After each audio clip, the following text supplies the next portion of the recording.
Hello दोस्तों, स्वागत है आपके अपने यूट्यूब चैनल आरडी क्लासेस में। आप लोगों से रिक्वेस्ट है कि हमारे वीडियो को ज़्यादा से ज़्यादा लाइक या शेयर कीजिए।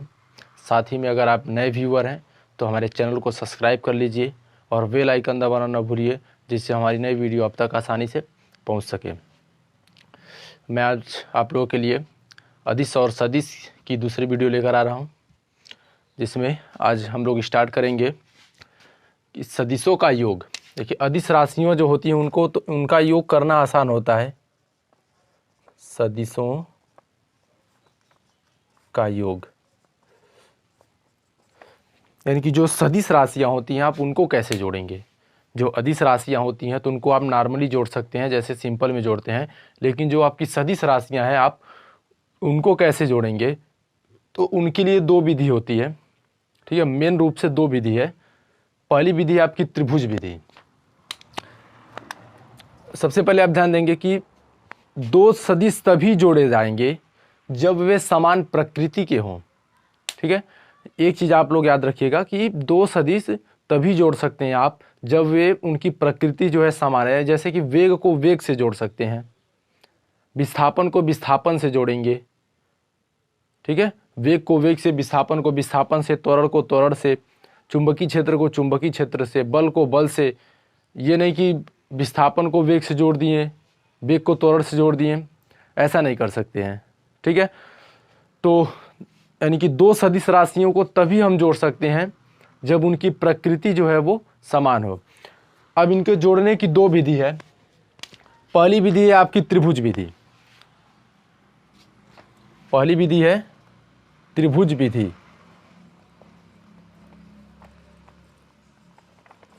ठीक है, यानी कि वेक्टरों के जोड़ की पहली विधि जो है आपकी त्रिभुज विधि है। अब इसमें क्या करते हैं कि जैसे मान लीजिए कि दो वेक्टर हैं, एक है वेक्टर ए है, ये देखिए वेक्टर ए है आपका, और ये है आपका वेक्टर बी।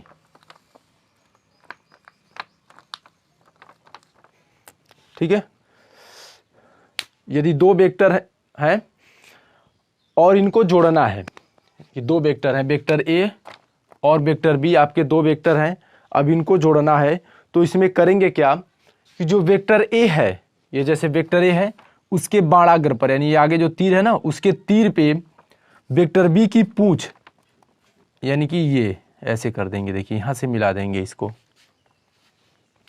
ठीक है, इसको यहाँ से मिला सकते हैं। इसका मतलब हो गया कि ऐसी आकृति बन जाएगी। देखिए वेक्टर ए के बाणाग्र से स्टार्ट करके और वेक्टर बी को शुरू करेंगे वेक्टर ए के बाणाग्र से। ऐसे समझिए कि जो वेक्टर ए है उसके बाणाग्र से वेक्टर बी को शुरू करेंगे, यानी वेक्टर बी की पूंछ जो होगी वो वेक्टर ए के बाणाग्र पे होगी, यानी यहां पे होगी।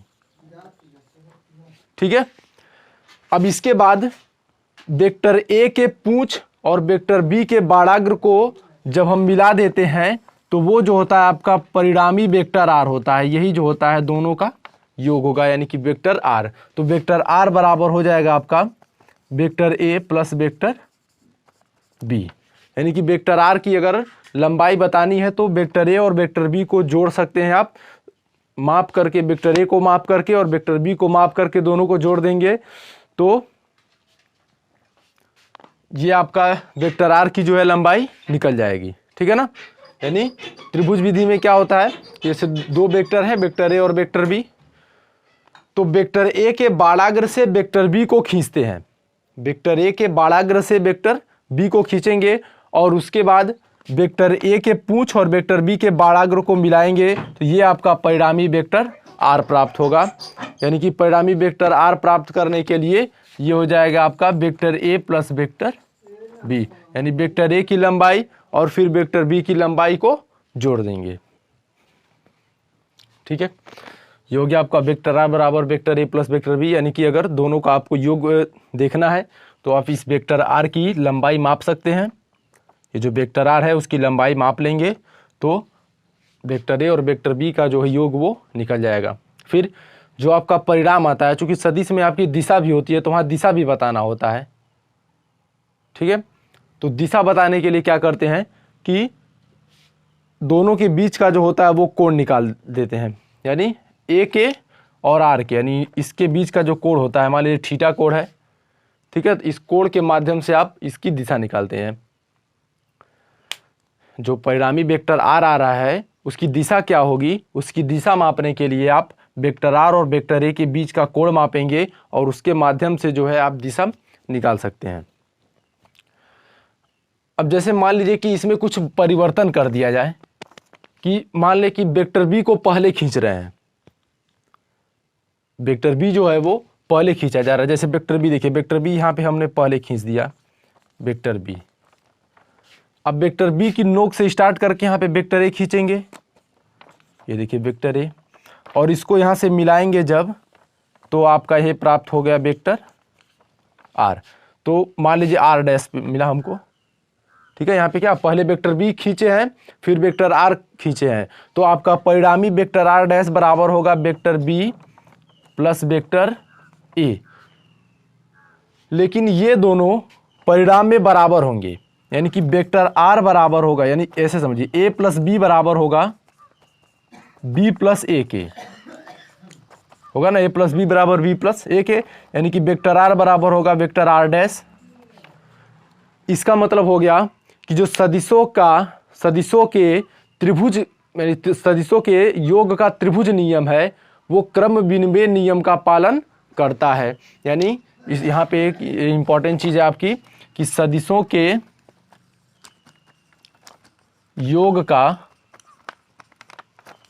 त्रिभुज नियम क्रम विनिमय का पालन करता है। यानी कि जो सदिश होते हैं उनके योग का जो त्रिभुज नियम है वो क्रम विनिमय नियम का पालन करता है। यानी क्रम विनिमय का मतलब हो गया कि दोनों का क्रम बदल देंगे तब भी वही आंसर आएगा, चाहे ए प्लस बी करें या बी प्लस ए करें। यानी या तो ए को आगे करके बी से जोड़ें या तो बी को आगे करके ए से जोड़ें, दोनों में जो है आपका आंसर सेम आएगा। तो जो सदिशों के योग के त्रिभुज का नियम है वो आपका क्रम विनिमय नियम का पालन करता है।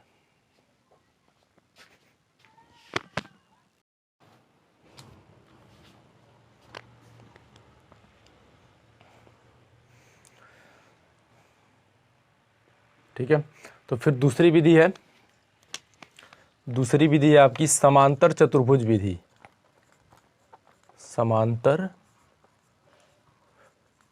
चतुर्भुज विधि,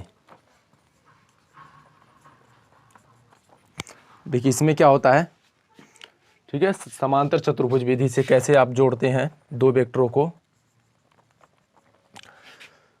कि जैसे अगर दो वेक्टर ए और वेक्टर बी हैं, समांतर चतुर्भुज विधि से जो उनका परिणामी होता है वेक्टर आर जो होता है उसका जो परिणाम होगा वो समांतर चतुर्भुज के विकर्ण द्वारा प्रदर्शित होगा, और वेक्टर ए और वेक्टर बी जो होंगे समांतर चतुर्भुज की भुजा के द्वारा प्रदर्शित। जैसे आप मान लीजिए एक समांतर चतुर्भुज ले लिए आप, देखिए ये हो गया आपका एक समांतर चतुर्भुज है ए बी सी डी, ठीक है। तो ये जो हो गया वेक्टर ए है और इसको मान लीजिए वेक्टर बी है, तो इसका जो विकर्ण होगा समांतर चतुर्भुज का ये जो विकर्ण होगा यही आपका परिणामी वेक्टर आर होगा, ठीक है। ये भी आपका चूंकि समांतर चतुर्भुज के आमने सामने की भुजा बराबर होती है तो ये वेक्टर बी होगा।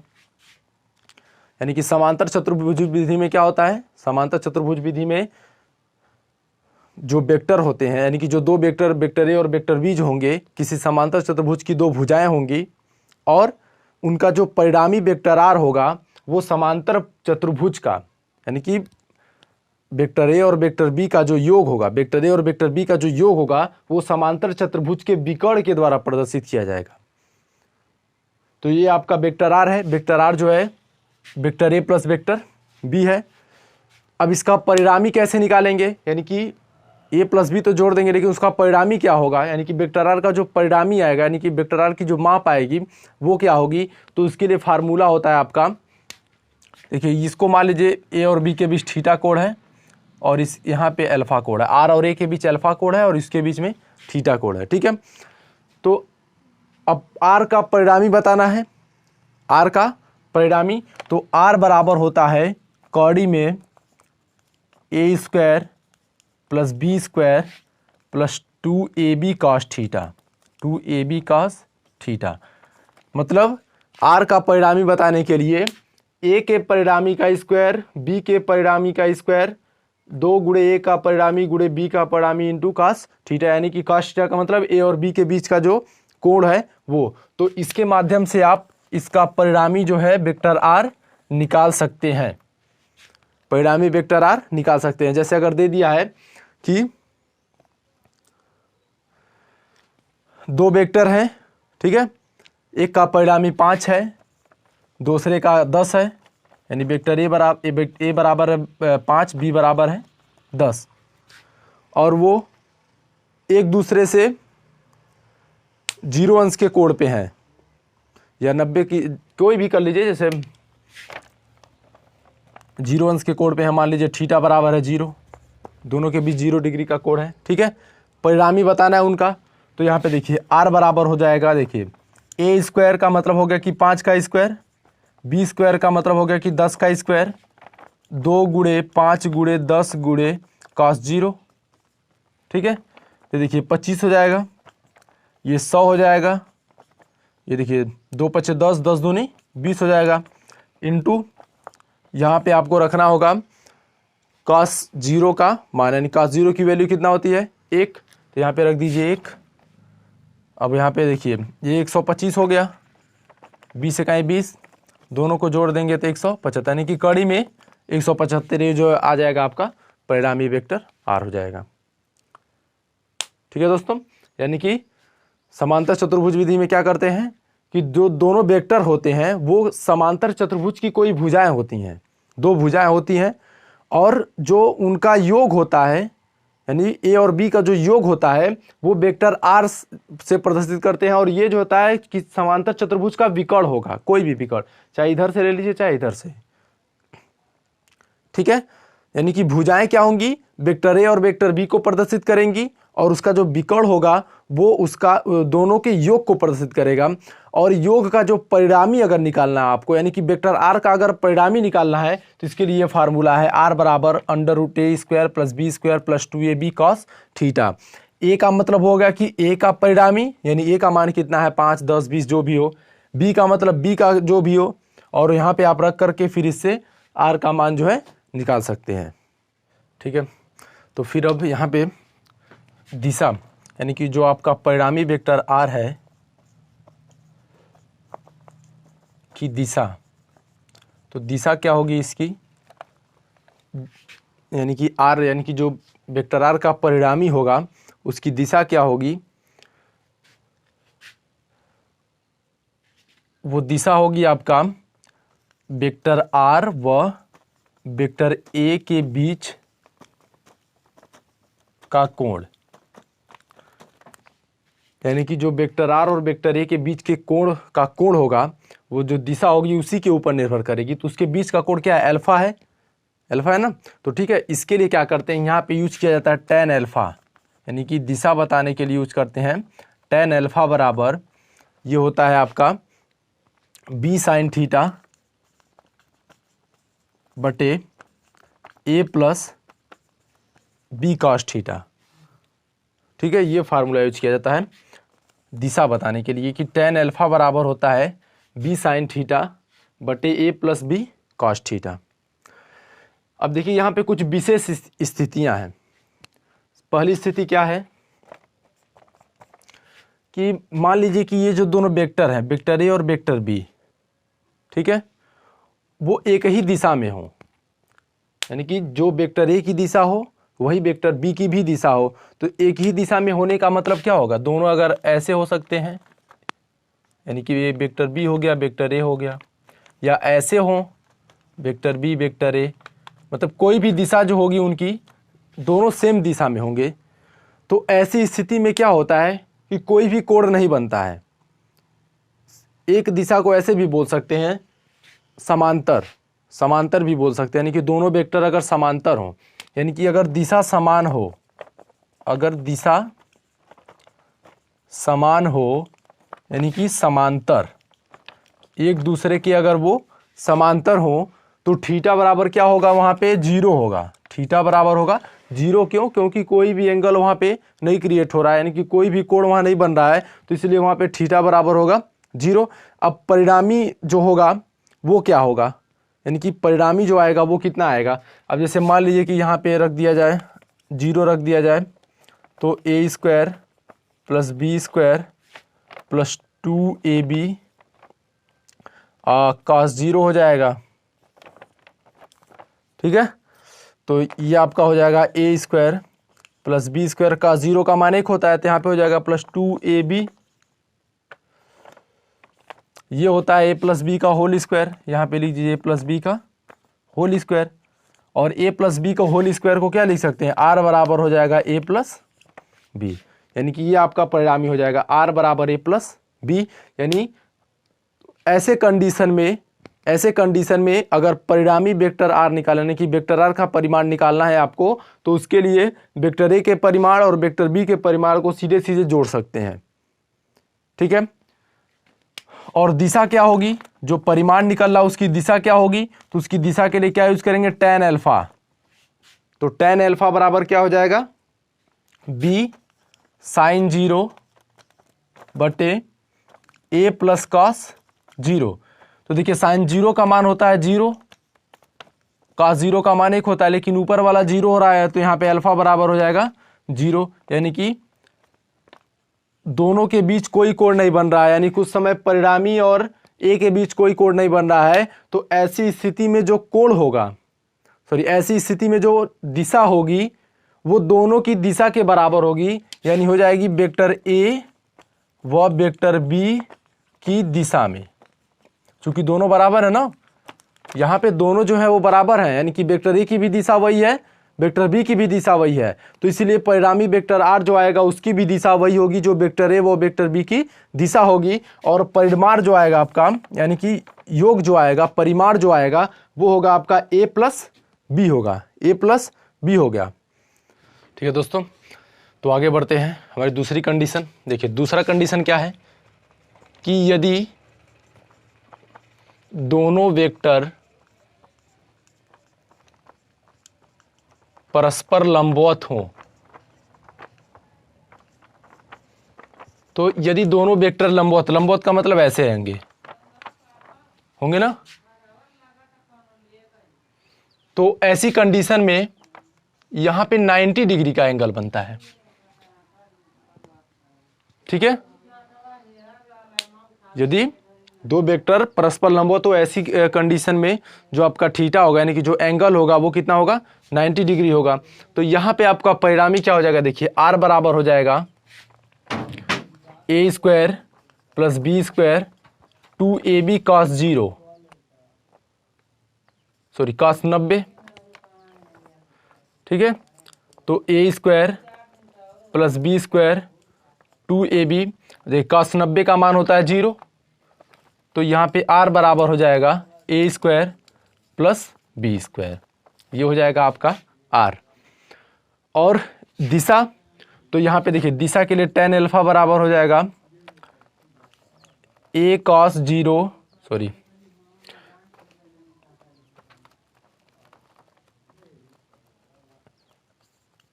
a sin 90 बटे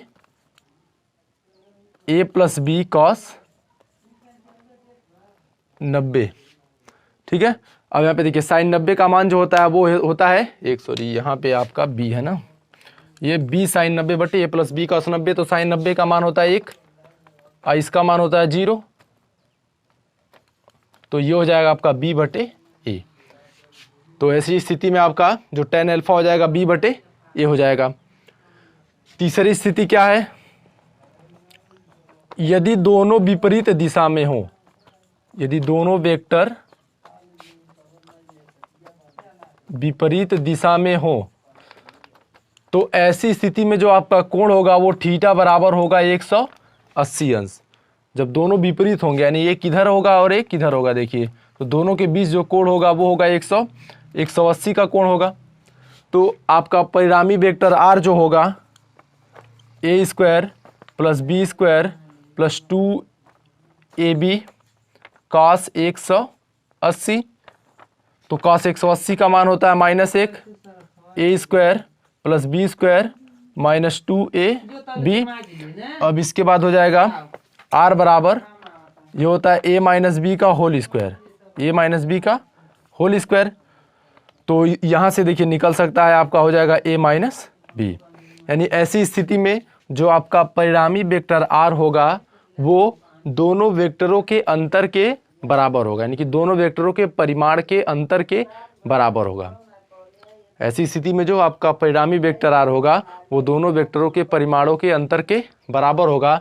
और यहाँ पे आपकी जो दिशा होगी, दिशा जो होगी आपकी tan अल्फा बराबर b साइन 180 बटे a प्लस बी कॉस 180।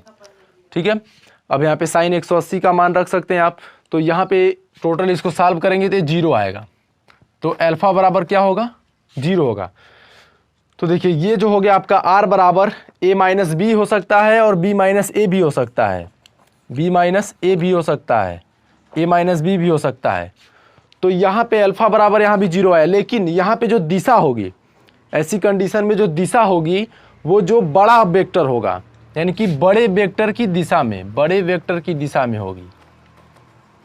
बड़े वेक्टर की जो दिशा होगी वही इसकी दिशा होगी। और r बराबर होगा a माइनस बी या b माइनस ए। तो यहाँ पे सबसे महत्वपूर्ण एक चीज़ है कि दो वेक्टरों का परिणामी अधिकतम होगा जब वे दोनों एक ही दिशा में हो। जो जब एक ही दिशा में होते हैं तो r बराबर क्या आता है, r बराबर आता है a प्लस बी। तो ऐड करने पे ज़्यादा आएगा, यानी कि दो वेक्टरों का परिणामी तब अधिकतम होगा जब दोनों एक दिशा में हो, और तब न्यूनतम होगा जब दोनों विपरीत दिशा में हो। यानी एक चीज़ यहाँ से याद कर सकते हैं आप कि दो वेक्टरों का जो परिणामी होता है कब अधिकतम होता है, तब अधिकतम होता है जब एक दिशा में हो, या एक ऐसे भी बोल सकते हैं जब दोनों समांतर हो और एक दिशा में हो। ठीक है, और या थीटा बराबर 0 अंश पे, थीटा बराबर 0 अंश पे, चाहे या समांतर हो और एक दिशा में हो। और न्यूनतम कब होता है, थीटा बराबर 180 अंश पे और एक दूसरे के विपरीत हो, यानी कि दो वेक्टर एक दूसरे के विपरीत हो और थीटा बराबर या थीटा बराबर 180 अंश हो, तो उसका परिणामी जो होगा वो न्यूनतम होगा। और जब दो वेक्टर एक ही दिशा में होंगे तो उनका जो परिणामी होगा वो अधिकतम होगा। ठीक है दोस्तों, तो अगर हमारी वीडियो पसंद आई हो तो वीडियो को ज़्यादा से ज़्यादा लाइक और शेयर कीजिए, साथ ही हमारे चैनल को सब्सक्राइब जरूर कर लीजिए और बेल आइकन दबाना ना भूलिए, जिससे हमारी नई वीडियो आप तक आसानी से पहुंच सके।